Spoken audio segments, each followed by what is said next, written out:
السلام عليكم يا اخواني اخوات. 10 عطور عود، 5 اسعار غالية و5 اسعار وسط ورخيصة. رقم 1 من كريستيان ديور من البرايفت كولكشن، عود روز وود. هالعطر وايد جميل، وايد فخم، من انتاج 2020.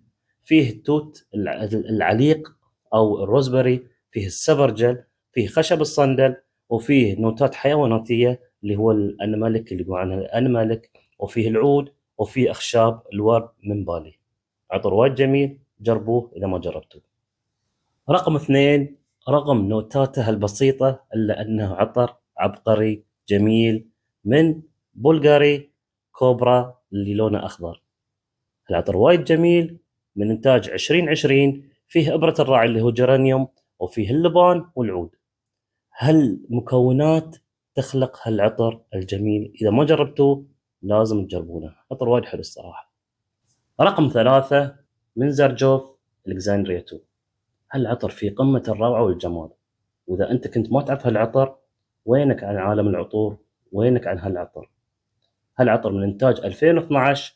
فيه أخشاب الورد من بالي، وفيه الخزامي اللي هو اللافندر، وفيه القرفة والتفاح الأخضر، الورد، خشب الأرز، وفيه زنابق الوادي، العود، خشب الصندل، العنبر والفانيلا والمسك.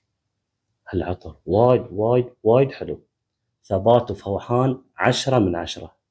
رقم 4 من العطور اللي ما حد يتكلم عنها، وغالبا ما في حد يذكرها أو يستخدمها، من فيرتوز، عطر فانيلا عود. هالعطر قنبلة نوتات، يعني إذا أنا بقول نوتاته حط ورقة وقلم الصراحة. هالعطر من إنتاج 2015.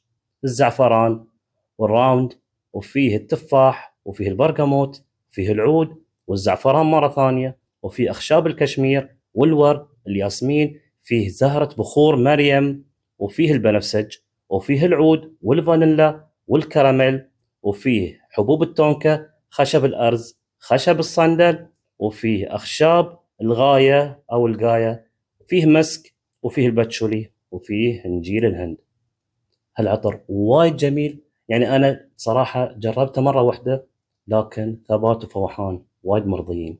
جربوه إذا ما كنت مجربينه، أو على الأقل شموه، وايد حلو هالعطر.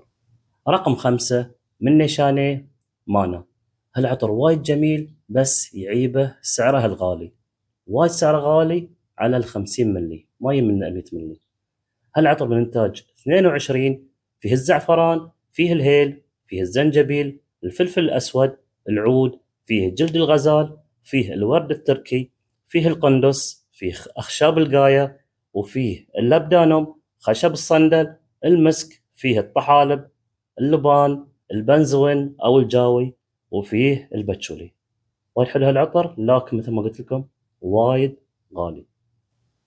رقم 6 من هند العود، عود إماراتي.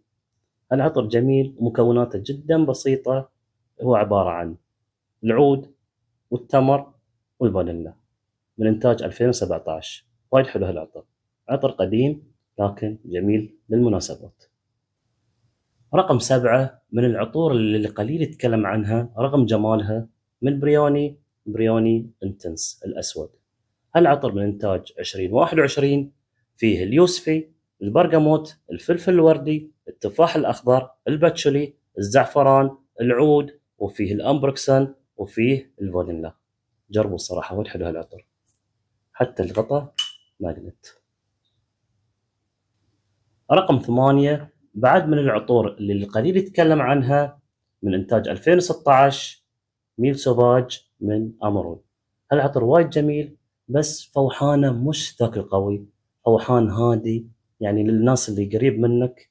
حتى ثباته مش وايد قوي، لكن عطر هادي، أنا أشوفه ينفع أكثر للنساء، مع أنه هو للجنسين، لكن هو شوف أنه نسائي أكثر لأنه جدا هادي. هالعطر من إنتاج مثل ما قلنا 2016. فيه العسل، البرغموت، الفلفل الأحمر، فيه خشب الصندل، الياسمين، العود، البخور، حبوب التونكا، الباتشولي. رغم انه هادي لكنه هو عطر حلو، يستحق التجربة. رقم 9 من إنتاج 2021 من مونتيل، دارك فانيلا. من اسمه دارك لكن عطر في قمة الروعة والجمال. هالعطر فيه التوابل، وفيه الجلود، وفيه العود الكمبودي، وفيه خشب الصندل، الباتشولي، الفانيلا والعنبر. هالعطر وايد حلو، وايد قوي، لكن مش مؤذي. جربوه، وسعره وايد مناسب. رقم 10 والأخير من إنتاج 2021 والأرخص في هالمجموعة، من لطافة أمير العود. هالعطر جدا جميل، لكن فوحان وثباته على قده.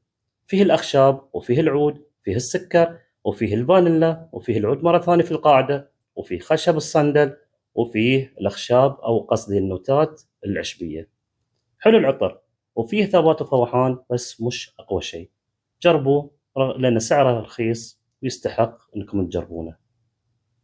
وفي النهاية أشكر الجميع على المشاهدة والمتابعة، واللي بعده ما تابعني يتابعني، يسوي سبسكرايب ويفعل الجرس ويعطي حق هالمقطع لايك ويعطي شير لناسه وربعه إذا كنت تستاهل.